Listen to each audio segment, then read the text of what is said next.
Most people hear the word solitude and instantly think of loneliness, but those two things are worlds apart.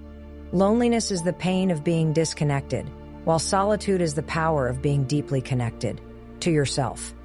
If you want to find peace, if you want to feel grounded no matter what chaos is happening around you, you have to learn to embrace solitude as a skill, not fear it as an empty space. In today's world, we are conditioned to believe that our value comes from constant connection.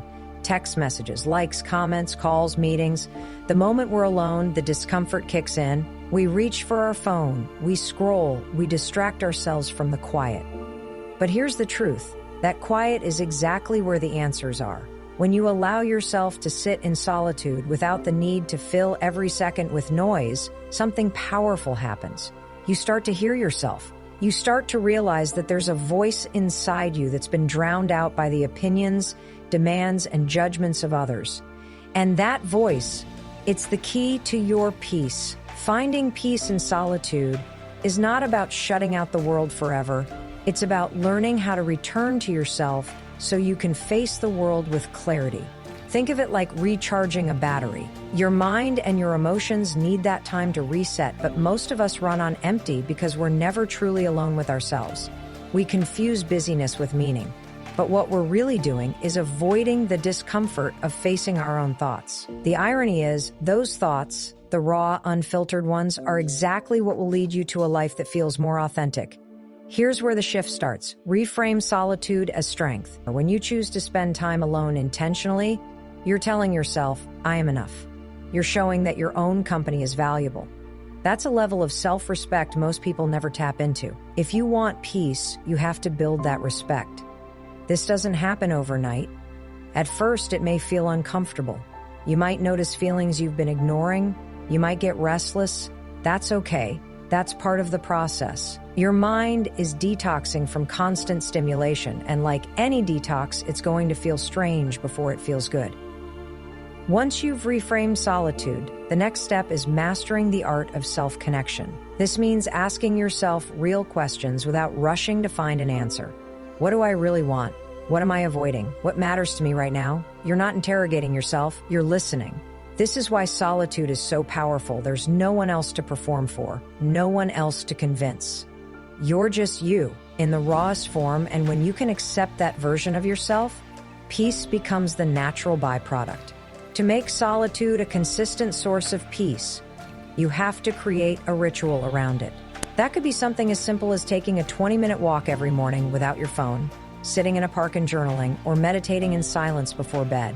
The activity itself doesn't matter as much as the intention behind it. This is your time to be with yourself. Ritualizing it removes the guilt or weirdness because it becomes part of your life, not something you do only when you're feeling low. Now, here's a hard truth. Your solitude won't feel peaceful if you're still plugged into constant digital noise. Every ping, every notification, every endless scroll is a form of mental clutter. You can't find calm in your mind if you keep flooding it with everyone else's thoughts. That's why you need boundaries.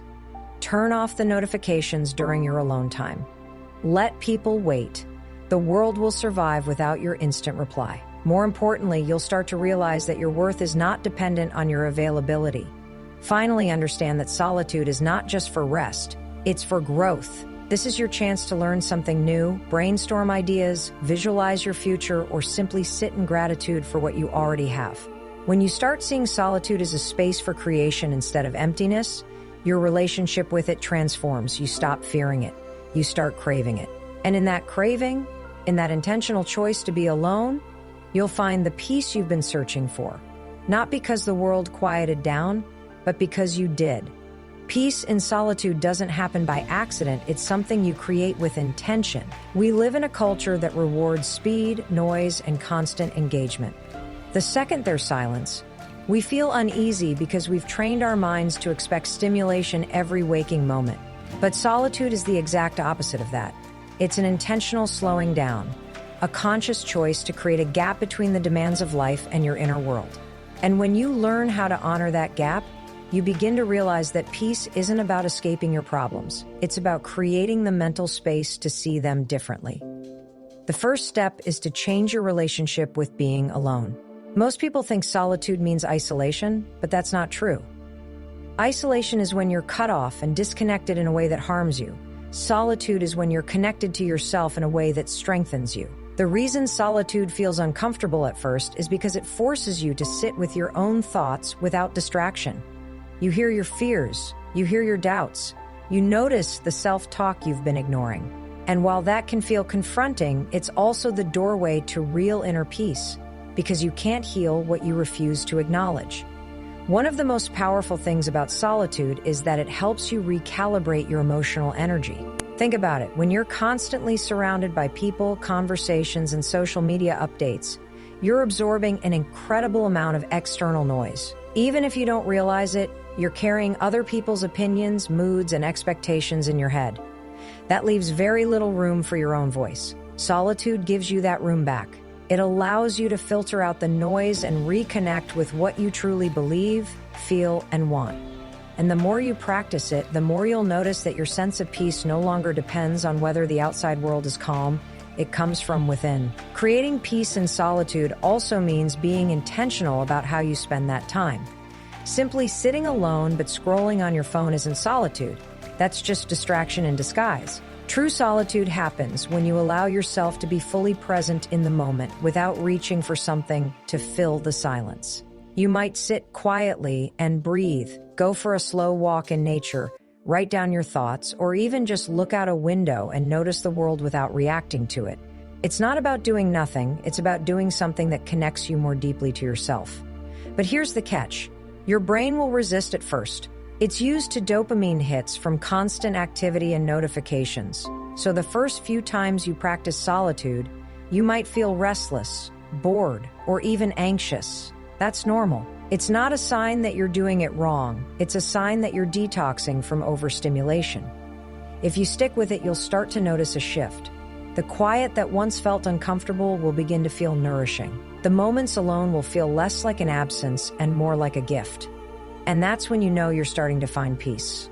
A key part of this process is setting boundaries with your digital world. You cannot find real solitude if you're still tethered to the constant flow of updates, messages, and alerts. It's like trying to meditate in the middle of a crowded street. You're never going to get stillness if you're constantly interrupted. So give yourself permission to disconnect. Put your phone on airplane mode for an hour. Leave it in another room when you're journaling or reading. Train your brain to understand that it doesn't need to be on call 24/7. Over time, solitude becomes a form of self-trust. You start to realize you don't need constant input from others to feel validated. You stop chasing approval because you've built a deeper approval from within. And when you're rooted in that self-trust, your peace stops being fragile. It's no longer something that can be stolen by an argument, a bad day, or someone else's mood. It's yours. You've built it from the inside out. And that's the kind of peace that solitude, when embraced with intention, can give you for life. One of the biggest misconceptions about finding peace in solitude is that it means shutting the world out. That's not true at all. Solitude isn't about running away. It's about coming home to yourself. It's about creating a space where your mind and heart can breathe without the constant push and pull of other people's expectations. In that space, you're not defined by your job, your relationships, or your to-do list. You're simply you. And the beauty of solitude is that it reminds you that being you, without any external labels or validation, is enough. The challenge most people face is that they've never been taught how to be alone without feeling lonely. From a young age, we're surrounded by people, family, school, friends, colleagues, and our identities often get wrapped up in how others see us. We're taught to measure our worth by how connected, busy, and involved we are. So when life gives us a pause, it can feel uncomfortable, even scary. We reach for distractions to fill the emptiness, not realizing that what we're really doing is avoiding the most important conversation we could have, the one with ourselves. If you want to find peace in solitude, you have to lean into that conversation. That means asking yourself questions you might not have the answers to yet. What am I feeling right now? What's weighing on me? What do I need more of in my life? These aren't questions to rush through. They're questions to sit with. Solitude gives you the time and mental clarity to explore them honestly.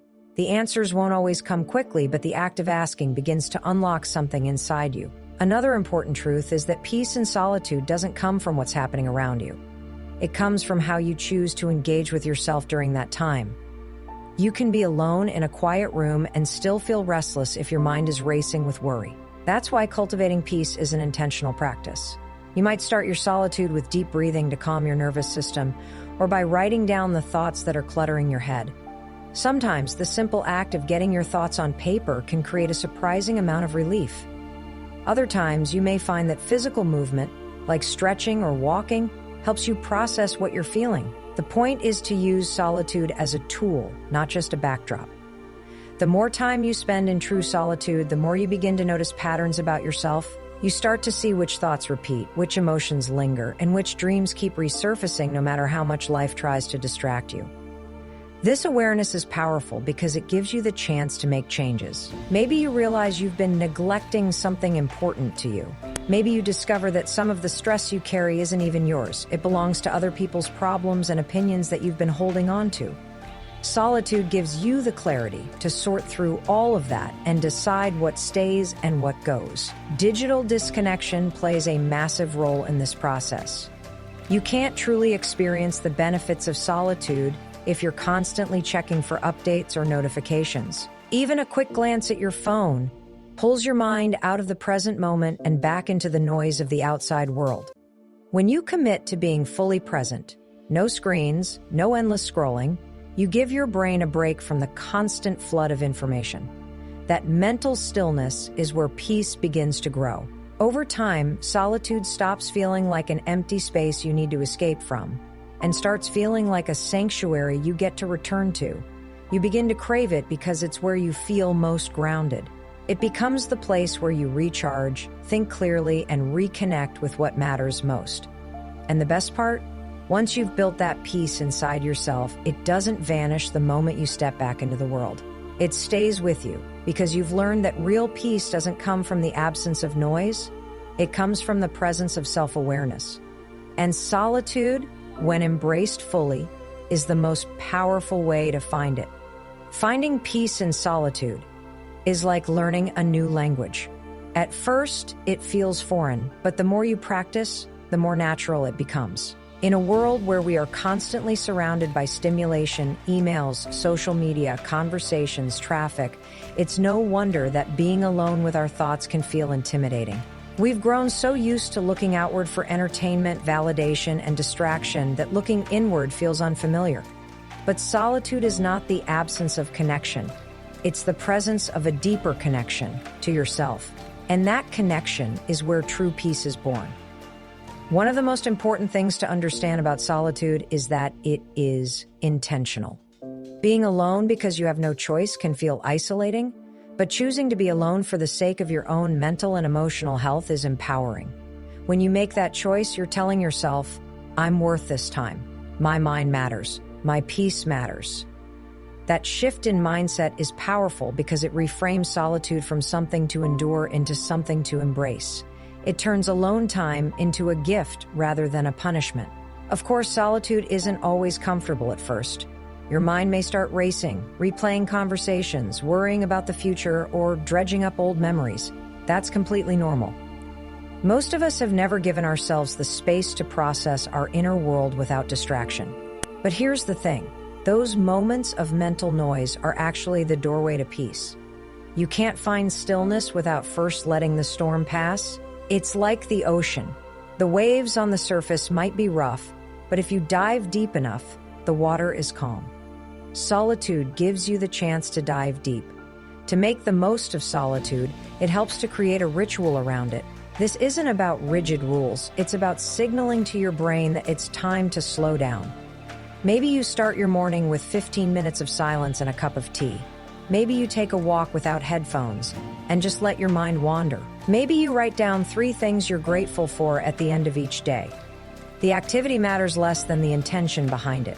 What's important is that you're carving out time to be fully present with yourself. Part of finding peace in solitude is learning to separate your voice from the voices of the world. Right now, without realizing it, you might be carrying the weight of other people's expectations. You might be trying to meet standards you didn't even set for yourself. Solitude helps you notice those things.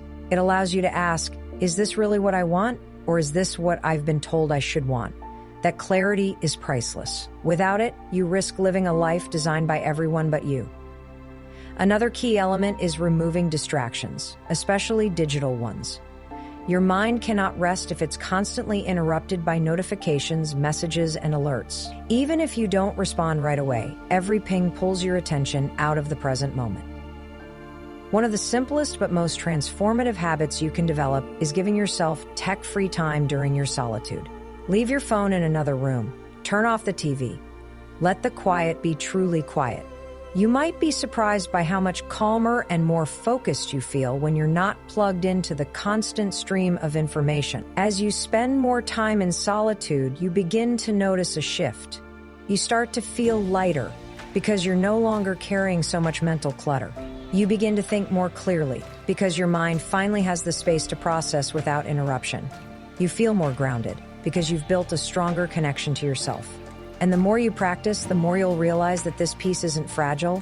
It doesn't depend on anyone else's approval, mood, or actions. It's yours, created from within, and no one can take it from you. That's the magic of solitude. It doesn't just give you a break from the world. It teaches you how to move through the world with more calm, more confidence, and more clarity. And once you've experienced that kind of peace, you'll never see being alone the same way again. Peace and solitude is something you build, not something you stumble into. It's a skill, a discipline, and ultimately a gift you give yourself. Most of us are so used to constant interaction and activity that the thought of sitting quietly alone feels unnatural. We've wired our days around stimulation, music in the background, conversations buzzing, screens glowing, and because of that, we often mistake stillness for emptiness. But solitude isn't empty. It's full. It's full of your thoughts, your feelings, your dreams, and the kind of clarity you can't access in the middle of life's noise. The first step to truly embracing solitude is to see it as a choice, not a condition. If you tell yourself you're stuck being alone, it will feel like a punishment. But if you choose to step into solitude as a deliberate act of self-care, everything shifts. You're no longer a passive participant. You're actively creating a space for peace. This is where the transformation begins. It's not about being unavailable to others. It's about being fully available to yourself. When you allow yourself this time, the first thing you'll notice is how loud your mind actually is. Thoughts you've been avoiding may surface. Feelings you've pushed aside may demand your attention. At first, it can be uncomfortable. You might even feel restless or tempted to distract yourself. But here's where the real work is. Learning to sit with that discomfort instead of running from it. Because on the other side of that noise is a kind of stillness you've probably never felt before. It's not forced, it's not fake. It's a deep, natural calm that grows from knowing you can face yourself and be okay. One way to support this process is to create simple, grounding rituals during your alone time. You could start your day with mindful breathing, letting each inhale and exhale slow you down. You could journal without censoring yourself, letting your thoughts spill onto the page so your mind feels lighter. You could take slow walks in nature, paying attention to the sights, sounds, and sensations around you. These aren't just activities. They're ways of reconnecting with your senses, with the present moment, and with the truth that peace isn't somewhere out there, it's something you cultivate within. It's also important to remember that solitude doesn't mean isolation from the world forever. You're not withdrawing from life. You're preparing to show up more fully in it. When you step back and recharge, you bring a calmer, clearer, and more intentional version of yourself into your relationships, your work, and your decisions. The people around you benefit from your peace, even if they don't fully understand where it comes from. But to reach that point, you have to protect your solitude from unnecessary interruptions. That means setting boundaries, especially with technology. The moment you let your phone, email, or social media invade your quiet time, you've invited the noise back in. Even a quick glance at a notification can pull your mind away from the stillness you've been building. Give yourself permission to disconnect completely during these moments. You don't owe anyone instant access to you, and the world will keep turning while you take care of yourself. As you practice, you'll start to notice something powerful. You're not just finding peace in solitude, you're carrying that peace into the rest of your life. You become less reactive to stress because you know how to center yourself. You feel more grounded in your decisions because you've learned to hear your own voice clearly. You start valuing your own company, not as a fallback, but as a priority. And that changes everything. The truth is, solitude isn't about being alone forever. It's about building a relationship with yourself that's strong enough to handle anything life throws at you. Once you've experienced the peace that comes from that kind of self-connection, you'll never need to fear being alone again.